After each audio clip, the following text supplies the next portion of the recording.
Hello, and welcome to Shrink, the podcast for the mind. I'm Philippe and I talk to the people who want to have a better understanding of their issues with weight and body image. Hello, and Happy New Year. This is the first podcast recording for 2026. And today we're going to talk about eating healthily, or at least what that phrase means anymore. Because honestly, eating healthily has become one of the most confusing topics of our time. If you open Instagram for 5 minutes, you'll probably be told to stop eating sugar, stop eating carbs, stop eating seed oils, stop eating fruit, stop eating after 6 p.m., stop eating before noon. At this point, it's a miracle any of us are eating at all. And then people wonder why they feel lost around food. Well, it doesn't come as a surprise to me. So, if you ever stood in front of your fridge thinking, honestly, I don't even know what's right anymore, this episode is definitely for you. And because the new year is starting, this feels like a particularly good moment to talk about it. Because we all decide that this is the year we finally become a perfectly disciplined robot. Because what I want to suggest today is something quite different. Why information isn't helping anymore. There's never been so much information about nutrition. Never. I've never seen so many people talking to me about, I've started eating like this because it's supposed to be good for that. And I never heard so much information. I never heard so many people worried about what they're eating. Books, podcasts, documentaries, influencers, experts arguing with other experts. And all of them sound very convincing. And yet, people are more confused than ever. I think that's usually a sign that the problem isn't a lack of knowledge. Most people already know the basics. They don't need another PDF called, 10 foods to never eat again. What they need is a way to make eating feel simpler, calmer, less loaded. Let me ask you something, just mentally, no need to answer out loud. Do you feel confident around food? Or do you feel like you're constantly second-guessing yourself? Because when eating becomes something we overthink all day long, it stops being supportive of health, even if the food itself is technically healthy. So, let's get something out of the way. Yes, of course, what we eat matters. We all know that. We all know that living on sugar probably isn't ideal. We all know that ultra-processed food eaten all the time doesn't do us many favors. We all know that drinking a lot of alcohol has consequences. None of this is controversial. But here is the thing. Knowing that doesn't automatically help us eat well. It doesn't. If knowledge alone worked, no one would struggle.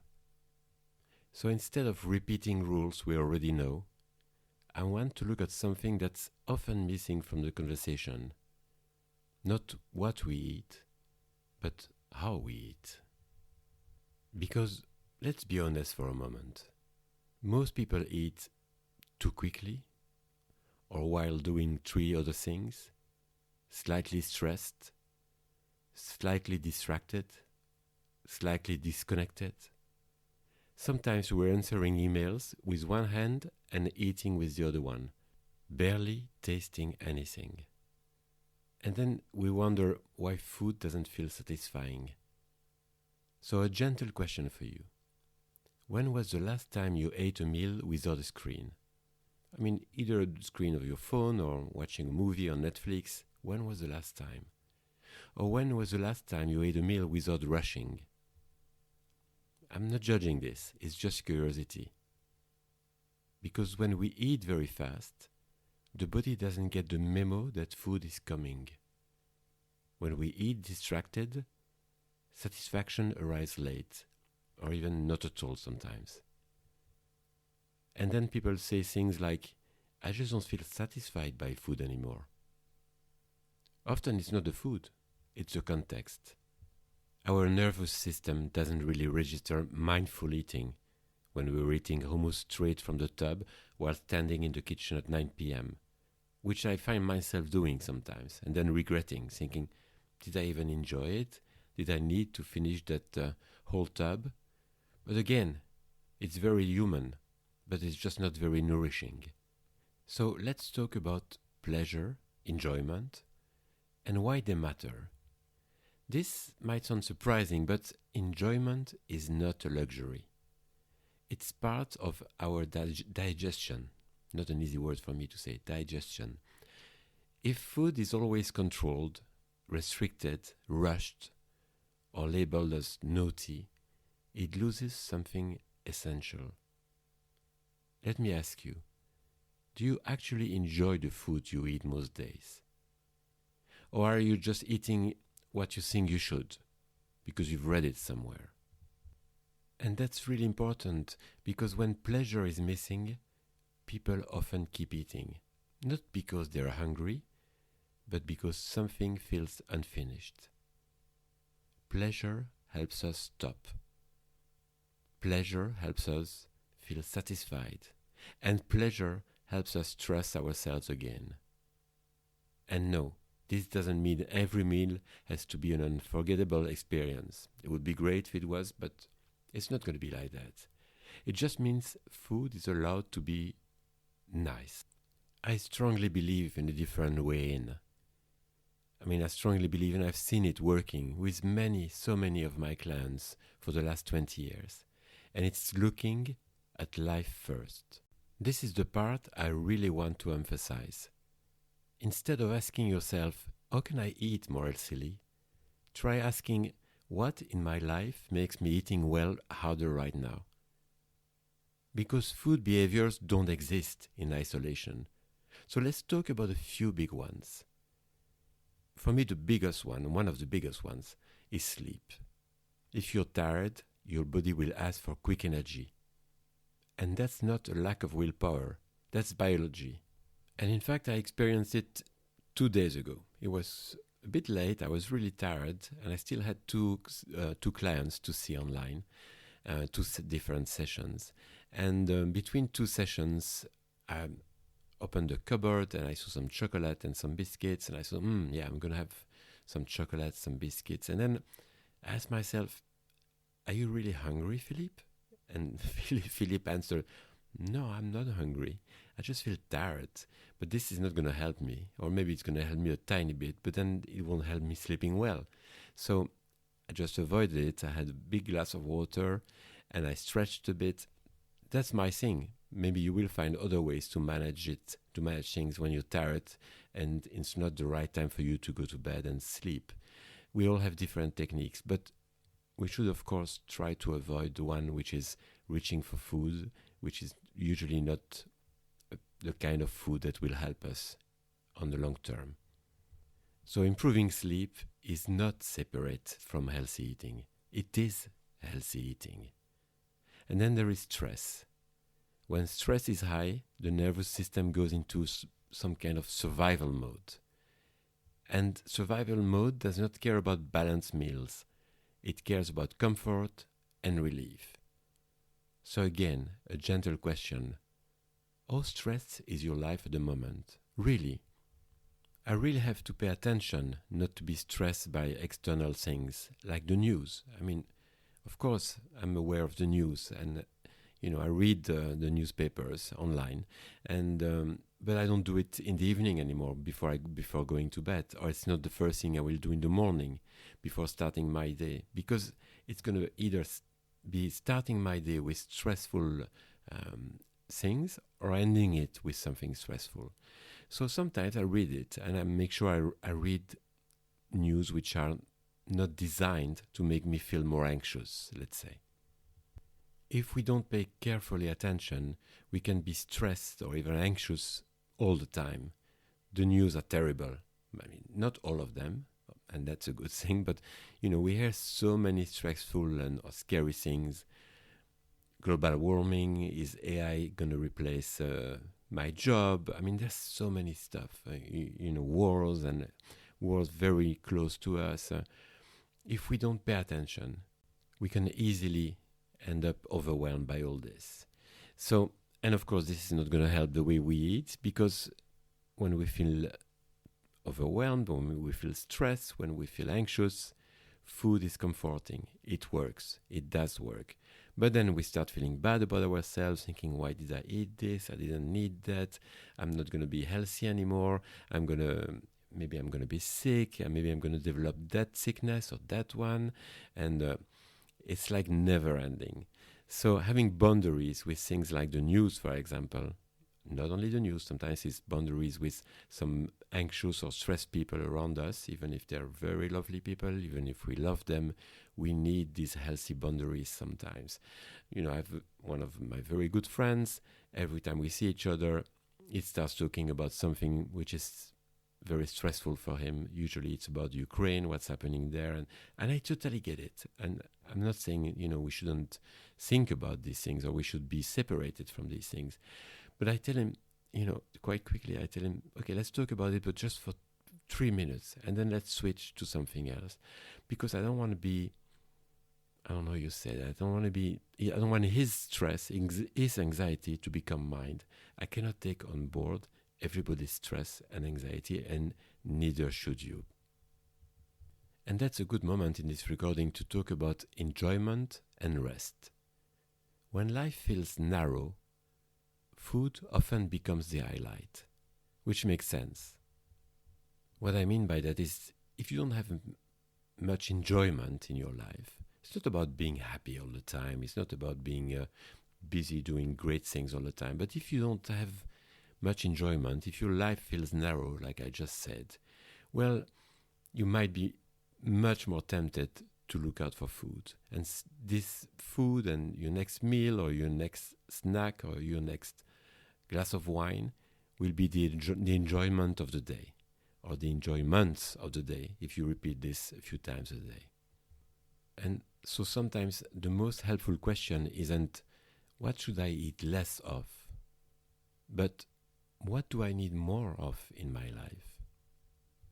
And talking about that, what does a healthy life actually look like?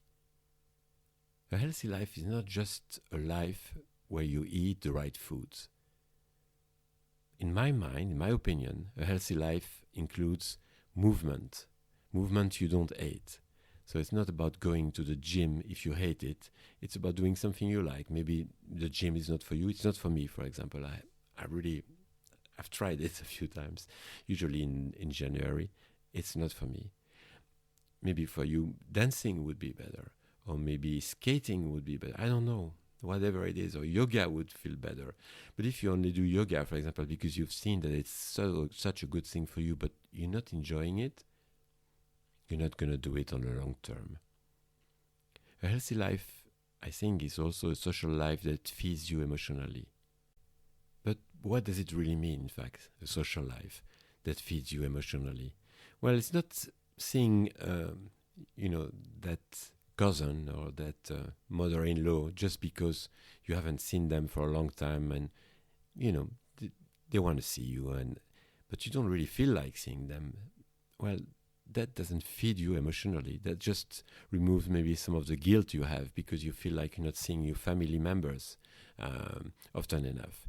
I mean, I just saw one of my cousins very recently, and it was great seeing him. I didn't see him because I felt guilty of not seeing him for something like 20 years, I think. It was great. So I'm not saying that there's anything wrong with seeing members of your family, but I guess it's not something we should do out of guilt. It's something we should do because we enjoy seeing these persons. We enjoy sharing things with them. We can be intimate. We don't have to pretend that we are someone else. We don't have to pretend that we are happy if we're not. We can be authentic. So that's for me what a good social life is seeing people that you feel good with.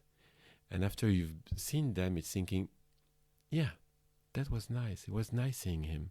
Well, he didn't seem, in such a good place, but it's good that we've been able to share these things. That's important for me. That's a good social life. It can also be just about fun. I mean, I used to do some improv for many years, and we were not always intimate, sharing our most intimate things. But I was having a lot of fun with my mates with whom I was doing improv. So it can be someone you go bowling with. It can be someone you, I don't know, play darts with or whatever it is. So it's not all about sharing intimate and intense things, but it can be just about sharing nice things, fun moments, pleasant moments. I went to a pub quiz the other day, couldn't answer any question. Some people were much better than me at this pub quiz, but I had such a good time because I was with someone that I enjoy being with. It was great. I didn't need food because I felt bored or lonely or no. I was feeding myself with the warmth of the moment, the warmth of being with someone that I enjoy being with, and around people who were all, most of them, I guess, having a good time. But that doesn't mean that you've got to be active all the time and seeing people, and that's not what it means. I mean, it's so important to have moments of rest without guilt. Just because you feel like it, just because you feel a bit tired or you want to have a pause. Moments of rest without guilt are essential. So yes, having things to look forward to. A rest, seeing friends, feeling like you're part of something, a group, a community, a rhythm. Because humans don't thrive in constant restriction. We don't thrive, I don't know if I pronounce it right, thrive in isolation. And we don't thrive in lives where everything feels like a constant effort. And when life feels more nourishing, food often settles without force. It's not really important anymore. I mean, of course we've got to feed ourselves. Of course we should do it, with food that we enjoy. But it's not such a big thing anymore. It's not such a big part of our life. I feel like I've done a very good job with my clients, and they feel the same about themselves when they don't think about it anymore. Food is not an issue.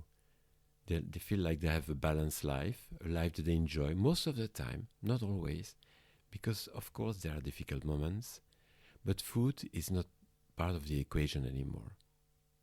And when they start thinking about food too often, when they think that, something is changing, well, they've got somehow the tools to analyze what's going on. Why am I starting to eat more again? I used not to eat chocolate or sweets or Percy pigs on the sofa, and now I start doing it again. What's going on? Oh yeah, I know what's going on. And then I'm not going to go into examples, but when you know what's going on, when you're mindful of what's going on in your life, then it becomes so much easier to regulate your eating habit. And it gives you such a big sense of freedom. So, as this new year begins, I want to gently suggest something. Instead of resolutions that sound like punishment, what if you set intentions that sound like care? Caring for yourself, having empathy for yourself. Not I'll be stricter, but maybe I'll slow down a bit. I'll go to bed earlier when I can. I'll eat food that I actually enjoy. I'll build a life that supports me rather than fighting myself. Because eating healthily is not about control. It's about creating a life where taking care of yourself becomes easier and more natural. And I want to end this recording by saying, please don't feel guilty for taking good care of yourself. Don't feel guilty for enjoying what you have. Don't feel guilty for having good times, and don't feel guilty for not being tired all the time. It's like a standard, it's like a standard now. I work so hard, so I'm tired. It's like, forget about that. You can be rested.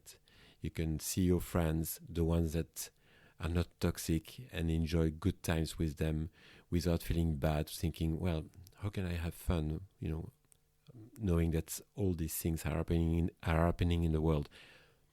You can have fun, you can be rested, you can eat the food that you like, and there is no reason to feel guilty about that. Guilt is the worst thing when it comes to living a healthy life, and guilt is the worst thing when it comes to healthy eating.